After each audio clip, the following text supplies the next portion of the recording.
పేరుకి రెండు రాజ్యాల మధ్య జరిగిన యుద్ధంలాగే అనిపించవచ్చు, కానీ పరోక్షంగా మాత్రం సాక్షాత్తు దేవుళ్ళు వెనకుండి నడిపించిన యుద్ధం. మన భారత సంస్కృతిలో మహాభారతంలోని కురుక్షేత్ర యుద్ధం ఎలాగో గ్రీక్ హిస్టరీ అండ్ మైథాలజీలో ఈ యుద్ధం కూడా అలాంటిదే. నమస్కారం, మీరు చూస్తున్నారు సగం సినిమా. మీలో చాలామంది క్రిస్టోఫర్ నోలన్ ఫ్యాన్స్ అయి ఉండవచ్చు, లేదా కనీసం ఆయన డైరెక్ట్ చేసిన ఏదో ఒక సినిమా అయితే చూసి ఉండవచ్చు. ఆయన దర్శకత్వంలో రాబోయే తర్వాత చిత్రం వచ్చేసి ఒడిస్సీ. ఈ వీడియో ముఖ్య ఉద్దేశం ఏంటంటే ఆ ఒడిస్సీ కథకు ముందు ఏం జరిగింది అనేది మీకు చెప్పడమే. దాన్నే వాళ్ళ పురాణాల్లో ట్రోజన్ వార్ అని వాళ్ళు మెన్షన్ చేశారు. హాలీవుడ్లో ఆల్రెడీ 2004లో దీని మీద ట్రాయ్ అనే సినిమా కూడా తీశారు. మీకు ఒకవేళ ఇంట్రెస్ట్ ఉంటే ఒకసారి మీరు ఒడిస్సీకి వెళ్ళకముందే ఆ సినిమా అయితే చూడండి. కోర్స్ మన వీడియో పూర్తయిన తర్వాతే అనుకోండి. కథ మొదలుపెట్టే ముందు అయితే చిన్న విషయం. మన ఒడిస్సీ కథలోని మెయిన్ క్యారెక్టర్ వచ్చేసరికి ఒడిస్సియస్, అంటే ఒడిస్సీ కథకి హీరో. అతనైతే ఈ కథలో చాలాసేపటి వరకు మనకి కనిపించడు. సో నేనేదో వేరే కథ చెప్పేస్తున్నానేమో అనుకుని మీరైతే వీడియోని స్కిప్ చేయకండి.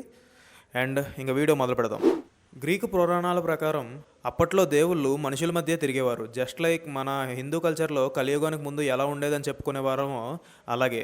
అయితే అప్పట్లో సముద్రానికి ఒకవైపు ట్రాయ్ అనే నగరం అయితే ఉంది, అండ్ సముద్రానికి ఇంకొక వైపు చిన్న చిన్న రాజ్యాలన్నీ కలిపి గ్రీకు దేశంలో ఉండేవి. పురాణాల ప్రకారం సముద్ర దేవుడైన పొసైడాన్ మరియు అపోలో అంటే సూర్యదేవుడు, వాళ్ళిద్దరూ అయితే ఒక శాపం వల్ల భూమి మీదకు వచ్చి ట్రాయ్ రాజు లావోమెడన్ దగ్గర కూలీలుగా పనిచేసేవారు.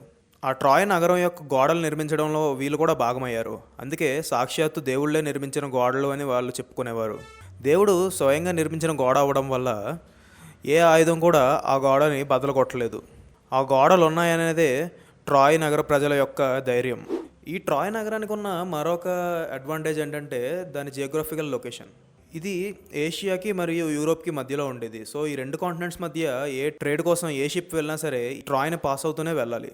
సో వాళ్ళు మధ్యలో అక్కడ పోర్ట్ అయితే నిర్మించి అక్కడికి వచ్చిన షిప్స్ మీద హెవీగా ట్యాక్సెస్ కలెక్ట్ చేసేవారు. వాళ్ళంతా హెవీగా ట్యాక్సెస్ కలెక్ట్ చేయడం వల్ల ఆ నగరం బాగా సంపన్న నగరంగా మారింది. అలాగే ఇప్పుడు ప్రజెంట్లోకి వచ్చేస్తే ఆ నగరాన్ని పాలిస్తున్న రాజు ప్రియం. అతనైతే ఒక పీస్ లవింగ్ పర్సన్. ఈ ప్రియం ఎవరంటే మనం ముందు చెప్పుకున్న లావోమెడన్ కొడుకు. ఈ ప్రియంకి పెద్ద కొడుకు అయితే హెక్టర్. ఈ హెక్టర్ ఎంత శక్తివంతుడు అంటే అతను ఒక్కడే 100 మంది గ్రీకు సైనికులతో పోరాడగలడు. సో మనం ట్రాయ్ నగరం గురించి తెలుసుకున్నాం కదా. ఇప్పుడు సముద్రానికి అవతల వైపు ఉన్న దేశమే గ్రీక్ దేశం. ఇదంతా ఒకటే రాజ్యం కాదు. ఈ దేశంలో వివిధ రాజ్యాలన్నీ కలిసి ఉండేవి. అంటే అప్పట్లో మన దేశంలో జానపదాలు ఎలా ఉండేవో సేమ్ ఇక్కడ కూడా అలా వివిధ రాజ్యాలు కలిపి ఒక దేశంలో ఉండేవి. అయితే ఈ చిన్న చిన్న దేశాల్లో ఒక దేశం అయిన ఇథాకాకి రాజే మన ఒడిస్సీ సినిమాలో హీరో అయిన ఒడిస్సియస్. ఇతని ఇంట్రడక్షన్ అయితే ఈ కథ చివరిలో వస్తుంది. ఇంకా ఈ అన్ని రాజ్యాలు కలిపి ఫామ్ అయిన దేశం మొత్తానికి ఒక రాజు అయితే ఉండేవాడు. అతని పేరే అగమెమ్నాన్. గ్రీకులకి యుద్ధం అంటే చాలా ఇష్టం. వాళ్ళ సంస్కృతి ప్రకారం ఎంతకాలం బ్రతికేమన్నది కాదు, చనిపోయాక వాళ్ళ పేరు ఎంతకాలం నిలిచి ఉన్నది అనేదే ముఖ్యం. ఒకసారి పీలియస్ అనే ఒక గ్రీకు రాజుకి మరియు థేటిస్ అనే సముద్ర దేవతకి పెళ్లి జరిగింది. ఆ పెళ్ళికి మొత్తం అందరి దేవుళ్ళని పిలిచారు, కానీ ఎరిస్ అనే దేవతను మాత్రం పెళ్ళలేదు. ఎందుకంటే ఆమె గాడెస్ ఆఫ్ కేయోస్. ఆమె ఎక్కడ ఉంటే అక్కడ ప్రశాంతత ఉండదు అని భావించి ఆమెనైతే ఈ పెళ్ళికి పిలవలేదనే అవమానంతో ఆమె ఒక గోల్డెన్ యాపిల్ని ఆ పెళ్లి జరుగుతున్న చోట్లోకి అయితే విసిరింది. ఆ యాపిల్ మీద అత్యంత అందగత్తెకు మాత్రమే అని రాసి ఉంది. యాపిల్ వచ్చేసింది కదా. ఇప్పుడు ఈ యాపిల్ ఎవరికి చెందాలి అనేదే ముగ్గురు దేవతల మధ్య ఒక పోటీ అయితే జరిగింది. ఒక ఆమె వచ్చేసరికి హెరా, ఈమె దేవతల రాణి. ఇంకొక ఆమె వచ్చేసరికి ఎథినా, ఈమె goddess of warfare and wisdom అంటే యుద్ధ దేవత. అండ్ ఇంకొక ఆమె వచ్చేసరికి Aphrodite, goddess of love and beauty. వీళ్ళ ముగ్గురులో యాపిల్ ఎవరికి తీసుకోవాలని చెప్పి జ్యూస్ అంటే ఈ దేవుళ్ళందరికీ రాజు అతన్ని అయితే అడిగారు. అయితే ఈ జ్యూస్ మాత్రం ఆ తీర్పుని చెప్పడానికి ప్యారిస్ అనే ఒక యువకుడికి అయితే ఆ బాధ్యతను అప్పగించాడు. ఈ ప్యారిస్ ఎవరంటే ఈ ట్రాయ్ నగర రాజు ప్రియం యొక్క చిన్న కొడుకు. అయితే ప్యారిస్ పుట్టుకతోనే అతనికి ఒక శాపం ఉంది. అందుకు జ్యోతిష్యుడు ఈ పిల్లవాడి వల్ల భవిష్యత్తులో ట్రాయ్ మొత్తం నాశనం అవుతుంది అని జోష్యం చెప్పారు. దానికి భయపడిన ప్రియం అయితే ఆ పిల్లవాడిని అడవిలో వదిలేశాడు. అలా ఒక రాజకుమారుడిగా పెరగాల్సిన ప్యారిస్ అయితే ఒక సాధారణ గొర్రెల కాపరిగా అయితే పెరిగాడు. ఇంకా ఆ యాపిల్ ఎలాగైనా దక్కించుకోవాలని చెప్పి ముగ్గురు దేవతలు అయితే వాళ్ళ ప్రయత్నాలు మొదలుపెట్టారు. హెరా అయితే ప్యారిస్ని మొత్తం ఏషియాకే రాజుని చేస్తానని చెప్పింది. ఇంకా ఎథినా అయితే అతన్ని ప్రపంచంలోనే అత్యంత గొప్ప వీరుడిని చేస్తానని, అతనికి యుద్ధంలో ఓటమి అనేది ఉండదు అని చెప్పింది. ఇంకా ఆఫ్రోడైట్ అయితే నీకు ప్రపంచంలోనే అత్యంత అందమైన స్త్రీని భార్యగా ఇస్తాను అని చెప్పింది. ఇక ప్యారిస్ అయితే ఆ యాపిల్ని ఆఫ్రోడైట్కి ఇచ్చేశాడు. సో ఇచ్చిన మాట ప్రకారం ఇప్పుడు ఆఫ్రోడైట్ అయితే ప్రపంచంలోనే అత్యంత అందమైన స్త్రీని నీకు భార్యగా చేస్తానని చెప్పింది. ఆ స్త్రీ పేరు వచ్చేసరికి హెలెన్. ఈ హెలెన్ ఎవరంటే గ్రీక్ దేశంలోని స్పార్టా రాజ్యానికి చెందిన మెనిలాస్ యొక్క భార్య. అంటే ఈ హెలెన్కి ఆల్రెడీ పెళ్ళి అయిపోయింది. సో ఇప్పుడు యాపిల్ తమకు ఇవ్వలేదని చెప్పి కోపంతో ఉన్న హెరా మరియు అథినా అయితే ఎలాగైనా కానీ ఈ ట్రాయ్ నగరాన్ని మొత్తం ధ్వంసం చేయాలని డిసైడ్ అయిపోయారు. సో ఇప్పుడు ఆ స్పార్టా నగరానికి ప్యారిస్ అయితే ఒక అతిథిలా వెళ్ళి అక్కడ రాజుని మోసం చేసి హెలెన్ని తనకి ఆఫ్రోడైట్ ఇచ్చిన వరం యూస్ చేసి తనతో ప్రేమలో పడేలా చేసి తననైతే తీసుకుని వెళ్ళిపోయాడు. ఈ మెనిలస్ ఎవరంటే గ్రీక్ దేశాన్ని మొత్తం పాలించే రాజు అగమెమ్నోన్ యొక్క తమ్ముడు. సో ఇప్పుడు తన భార్యని ఒక ట్రాయ్ నగరానికి చెందినవాడు తీసుకుని పారిపోయాడని చెప్పి కోపంతో మెనిలాస్ అయితే అగమెమ్నోన్ దగ్గరికి వెళ్ళాడు. అగమెమ్నోన్ దగ్గరికి వెళ్ళి జరిగిన విషయం అంతా చెప్పాడు. గ్రీకులకి ఎప్పటి నుంచో ట్రాయ్ నగరాన్ని మొత్తం ఆక్రమించి వాళ్ళ సంపద అంతా తీసేసుకోవాలని చెప్పి చాలా ఆశగా ఉండేది. ఇలా ఎప్పటి నుంచో అవకాశం కోసం ఎదురు చూస్తున్న అగమెమ్నాన్కి అయితే ఇది ఒక గోల్డెన్ ఆపర్చునిటీలా అనిపించింది. సో జస్ట్ పేరుకే తన తమ్ముడి భార్యని ఎత్తుకెళ్ళిపోయాడని కారణం చూపించి మొత్తం రాజులందరినీ గ్యాదర్ చేశాడు. ఇప్పుడు ఈ రాజులందరూ కలిసి ట్రాయ్ నగరం మీదకి దండెత్తుదామని డిసైడ్ అయిపోయారు. ఇప్పుడు చూడడానికి గ్రీకులు ట్రాయ్ మీదకి వెళ్తున్నారని మనకైతే కనిపిస్తుంది. కానీ పైకి కనబడకుండా గ్రీకులు వెనక యుద్ధాన్ని నడిపించడానికి ముగ్గురు దేవుళ్ళు అయితే ఉన్నారు. వాళ్ళే హెరా, అథినా మరియు సముద్రదేవుడు పొసీడాన్. హెరా అండ్ అథినా ఎందుకు వీళ్ళ వెనకట్లో ఉన్నారని మనకు ముందే తెలుసు. ఎందుకంటే ప్యారిస్ అయితే ఆ యాపిల్ని వీళ్ళిద్దరికి ఇవ్వకుండా ఆఫ్రోడైట్కి ఇచ్చాడు. సో వాళ్ళు దానివల్ల ఈ ట్రాయ్ నగరాన్ని నాశనం చేయాలని డిసైడ్ అయ్యారు. ఇంకా ఈ పొసీడాన్ ఎందుకు వీళ్ళ వెనక వచ్చాడు అంటే, పొసీడాన్ గతంలో మనం చెప్పుకున్నట్టు ట్రాయ్ నగరం యొక్క రాజు అయిన లావోమెడాన్ దగ్గర కూలీగా పనిచేశాడు కదా. అప్పుడు ఆ నగర గోడలు మొత్తం కట్టడం పూర్తయిపోయాక లావోమెడాన్ అయితే పొసీడాన్కి ఇవ్వాల్సిన కూలీ డబ్బులు అయితే ఎగ్గొట్టేశాడు. సో దేవుడికి ఇవ్వాల్సిన కూలీ డబ్బులే ఇతను ఎగ్గొట్టేశాడు కాబట్టి ఈ పొసీడాన్ అయితే నా చేతులతో నిర్మించిన గోడల్ని నేనే కూలిపోయేలా చేస్తానని చెప్పాడు. సో ఇలా శపథం చేయడం వల్ల పొసీడాన్ కూడా గ్రీకుల వెనకైతే నిలబడ్డాడు. సో ఇప్పుడు పైకి కనబడినట్టు ముగ్గురు దేవతలు ఉన్నారు. అయితే వీటన్నింటి వెనకట్లు కూడా ఉండే నడిపించేది జ్యూస్. ఇక్కడేమైందంటే ఒకసారి భూదేవి జ్యూస్ దగ్గరికి వెళ్ళి తన మీద భారం బాగా ఎక్కువైపోయింది, పాపాత్ముల సంఖ్య బాగా పెరిగిపోయింది, ఎలాగైనా సరే తన మీద ఉన్న భారాన్ని తగ్గించమని అతను వేడుకుంది. జ్యూస్ అయితే ఆలోచించి ఒక భారీ యుద్ధాన్ని సృష్టిస్తే ఎన్నో లక్షల మందిని ఒకేసారి అంతమయ్యేలా చేయవచ్చు, దానివల్ల భూమి యొక్క భారం తగ్గుతుంది అని అయితే భావించి ఆ యాపిల్ ఎవరికి చెందాలి అనే డెసిషన్ని కావాలనే ప్యారిస్కి అప్పగించాడు. అతనికి తెలుసు అతను ఆఫ్రోడైట్కే ఇస్తాడు, దానివల్ల ఈ భారీ యుద్ధం జరుగుతుంది అని. ఇంకా ఈ జ్యూస్కి ఇంకో బ్యాక్ స్టోరీ కూడా ఉంది. జ్యూస్కి సముద్ర దేవత థెయిటిస్ అంటే చాలా ఇష్టం. ఆమెని పెళ్ళి కూడా చేసుకుందాం అనుకున్నాడు.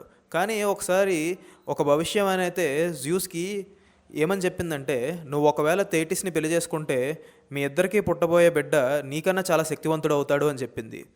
సో జ్యూస్ ఏమనుకున్నాడంటే, నా బిడ్డ నాకన్నా శక్తివంతుడు అయిపోతే నేను నిద్రపోతున్నప్పుడు అతనికి ఏమైనా దురుద్దేశం కలిగి నన్ను చంపేస్తే అప్పుడు అతను దేవతలు రాజు అయిపోవచ్చు. సో ఇలాంటి ఆలోచనలు ఏమన్నా అతనికి వచ్చి ఒకవేళ నన్ను చంపేస్తాడేమో అని భయపడి థెయిటిస్ని అయితే తను పెళ్లి చేసుకోకుండా ముందు చెప్పుకున్నట్లే గ్రీక్ రాజు పీలియస్కి అయితే ఇచ్చి పెళ్లి చేశాడు.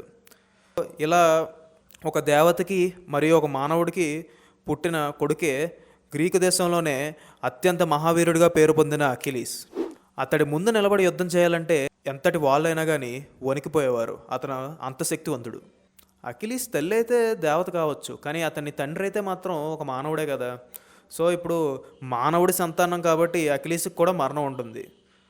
సో తన కొడుకుకి మరణం ఉండకూడదు అని చెప్పి థెయిటిస్ అయితే అకిలీస్ చిన్నపిల్లాడుగా ఉన్నప్పుడే అతన్ని తీసుకుని పాతాళ లోకానికి వెళ్ళింది. ఆ పాతాళ లోకంలో స్టిక్స్ అనే ఒక నది ఉంది. ఆ నదిలో ఎవరైనా మునిగితే వాళ్ళ శరీరం వజ్రకాయం అయిపోతుంది, అంటే డైమండ్ లాగా బలంగా తయారైపోతుంది. సో ఈమె అయితే అకిలీస్ని రివర్స్లో వేలాడదీసి అకిలీస్ కుడికాలు పట్టుకుని అతన్ని ఆ నదిలో ముంచింది. అతని బాడీ మొత్తం డైమండ్ లాగా అయిపోయింది, కానీ ఆమె పట్టుకున్న కుడికాలు యాంకిల్ రీజియన్ మాత్రం ఆ నదిలో తడవకపోవడం వల్ల అది ఒక వీక్ స్పాట్లో ఉండిపోయింది. సో ఇప్పుడు మొత్తం గ్రీకులంతా ట్రాయ్ మీదకి యుద్ధానికి వెళ్ళిపోదామని డిసైడ్ అయిపోయారు కదా. అకిలీస్ యుద్ధానికి వెళ్ళే ముందు అతనికి ఒక జోష్యం అయితే చెప్పారు. ఏమనంటే, నువ్వు ఒకవేళ ఈ యుద్ధానికి వెళ్ళకపోతే నువ్వు చాలా కాలం బ్రతుకుతావు, కానీ నీ పేరు నువ్వు చనిపోయాక ఎవ్వరికీ గుర్తుండదు.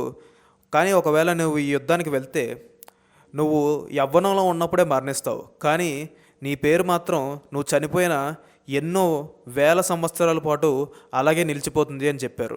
సో మనం ముందు గ్రీకుల ఫిలాసఫీ ఏంటో చూసాం కదా. వాళ్ళు ఎన్నాళ్ళు బతికేమన్నది కాదు, చనిపోయాక వాళ్ళ పేరు ఎన్నాళ్ళు గుర్తున్నది అనేది ఎక్కువ ముఖ్యంగా భావిస్తారని. సో అకిలీస్ అయితే ఆబ్వియస్లీ సెకండ్ ఆప్షనే చూస్ చేసుకున్నాడు. ఇక యుద్ధానికైతే మొత్తం వీళ్ళందరూ రెడీ అయిపోయారు. ఇంతకీ ఎవరి అకిలీస్, ఎందుకు ఇతని గురించి ఎంత హైప్ ఇస్తున్నాను అనుకుంటున్నారంటే, ఈ కథకు సంబంధించినంత వరకు మనం అకిలీస్నే మెయిన్ లీడ్గా మనం కన్సిడర్ చేయొచ్చు. ఇంకా యుద్ధానికి బయలుదేరిపోదామని చెప్పి లక్షల మంది గ్రీకు సైనికులు 1000 యుద్ధ నౌకలతో ఆలిస్ అనే ఒక నేవల్ స్టేషన్ దగ్గర అయితే సమావేశమయ్యారు. ఇంకా యుద్ధానికి బయలుదేరిపోతున్నాం అని సిద్ధమవుతున్నప్పుడే వాళ్ళకు ఒక సమస్య అయితే ఎదురైంది. సడన్గా సముద్రం మీద వేస్తున్న గాలి అంతా ఆగిపోయింది. ఇప్పుడు గాలి లేకపోతే ఆ నౌకలకి ఉన్న తెరచాపలను వాడకపోతే ఆ నౌకలు కదలలేవు. సో వాళ్ళు ట్రాయ్ మీదకి వెళ్ళడానికైతే సాధ్యం పడలేదు. వాళ్ళు అలా చాన్నాళ్ళు వెయిట్ చేశారు, కొన్ని వారాల పాటు వేచి చూశారు. బట్ గాలి అయితే ఇంకా వీయడం మొదలుపెట్టలేదు. ఇంకా ఇదంతా కాదని చెప్పి గ్రీకు రాజు అగమెమ్నాన్ అయితే తన ఆస్థాన జ్యోతిష్యుడు కాల్చాస్ని అయితే పిలిపించాడు. ఇంకా ఆ జ్యోతిష్యుడు కాల్చాస్ అయితే దేవుళ్ళని ప్రార్థించి ఆ మంటల్లో వచ్చే సంకేతాలని గుర్తించి అతను విషయం అయితే తెలుసుకున్నాడు. పాస్ట్లో అగమెమ్నాన్ అయితే వేటకు వెళ్ళి ఒక పవిత్రమైన జింకను చంపాడు. ఆ జింకను చంపేసిన అహంకారంతో నేను ఆ వేట దేవత ఆర్టెమిస్ కంటే గొప్పవాడిని అని చెప్పుకున్నాడు. సో ఇతను ఇలా అహంకారంతో విర్రవీగిపోవడంతో ఆ దేవతకైతే కోపం వచ్చింది. ఇంకా ఆమె కోపం వల్లే ఇప్పుడు వీళ్ళు యుద్ధానికి వెళ్తున్నప్పుడు గాలి వీచడం ఆగిపోయిందని చెప్పి ఇప్పుడు ఆమె కోపం చల్లార్చాలంటే అగమెమ్నాన్ అయితే తన కూతురు ఇఫిజెనియాను ఆ దేవతకి బలివ్వాలి అని చెప్పాడు. ఆ మాట వినగానే అగమెమ్నాన్కి అయితే ఒక్కసారిగా గుండె బద్దలైపోయింది. యుద్ధం వద్దు, ఏమొద్దు, నాకు నా కూతురే ముఖ్యం, నేను యుద్ధానికి వెళ్ళనని చెప్పి ఆగిపోదాం అనుకున్నాడు. కానీ ఇతను ఒక్కడో యుద్ధం వద్దనుకుంటే సరిపోతుందా? మిగతా గ్రీకు రాజులు మాత్రం ఇతన్ని చాలా బలవంతం చేశారు. ముఖ్యంగా ఇతని తమ్ముడు మెనిలాస్ అయితే, నువ్వు ఇప్పుడు ఆగిపోయావంటే నీ వల్ల గ్రీకుల పరువు మొత్తం పోతుంది, ఈ ఫైనల్ స్టెప్ వచ్చేసరికి నువ్వు ఆగిపోకూడదు అని చెప్పి చాలా బలవంతం చేశారు. ఇంకా అగమెమ్నాన్ వాళ్ళు బలవంతం చేసేసరికి తన కూతుర్ని బలిచ్చేద్దామని ఫిక్స్ అయిపోయాడు. కానీ ఈ విషయాన్ని తన భార్యకి డైరెక్ట్గా చెప్పలేరు. సో తన భార్యకి అయితే ఒక కబురు పంపించాడు. ఏమనంటే, మన కూతురికి అకిలీస్కి పెళ్లి కుదిరింది, తనని నువ్వు పెళ్లి కూతురుని చేసి తీసుకురా, మనం పెళ్లి చేద్దామని చెప్పి కబురు అయితే పంపించాడు. ఇంకా అగమెమ్నాన్ భార్య అయితే తన కూతుర్ని పెళ్లి కూతురుని చేసి అక్కడ తీసుకువచ్చాక ఆమెకి అసలు విషయం తెలిసింది. విషయం తెలియగానే కన్న తండ్రే తన కూతుర్ని బలిచ్చేద్దాం అనుకుంటున్నాడు అని చెప్పి ఆమె ఏడవడం మొదలుపెట్టింది. తన కూతురు కూడా వాళ్ళ నాన్నే నన్ను బలిచ్చేద్దాం అనుకుంటున్నాడు అని చెప్పి తెలిసి ఒక్కసారిగా కుప్పకూలిపోయింది. ఇంకా అతని భార్య ఏడుపులు అయితే ఆకాశాన్ని అంటాయి. కానీ అగమెమ్నాన్ అయితే వెనక్కి తగ్గకుండా మొత్తం ఆ గ్రీకు సైన్యం అంతా చూస్తుండగానే తన కూతుర్ని బలిచ్చేశాడు. బలి పూర్తయిన వెంటనే గాలి వీచడం అయితే స్టార్ట్ అయింది. ఇంకా గ్రీకులందరూ ట్రాయ్ నగరానికి అయితే బయలుదేరారు. చివరికి ట్రాయ్ నగరం సముద్రం ఒడ్డుకి చేరుకున్నారు. ట్రాయ్ సముద్రం ఒడ్డుకైతే వచ్చేసారు, కానీ ఆ ఓడల్లో నుంచి నేల మీదకి రావడానికైతే మాత్రం ఎవరికి ధైర్యం సరిపోలేదు. ఎందుకంటే వాళ్ళకి ఒక శాపం ఉందని అయితే జ్యోతిష్యులు చెప్పారు. ఏంటంటే, ఈ ట్రాయ్ నేలపైన వాళ్ళలో ఎవరైతే మొట్టమొదటిగా అడుగు పెడతారో వాళ్ళు చనిపోతారు అని చెప్పారు. సో ఎవరికి అడుగు పెట్టడానికి ధైర్యం రావట్లేదు. ఇంకా ఇలాగైతే కాదని చివరికి ప్రొటెసిలస్ అనే ఒక గ్రీకు యువరాజు అయితే అతని ఓడ మీద నుంచి కిందకి దూకాడు. అతను దూకగానే హెక్టర్ అయితే ఒక బల్లెన్ని తన కంఠం మీదకి విసిరాడు. ఆ బల్లెని దిగి ఆ యువరాజు అయితే చనిపోయాడు.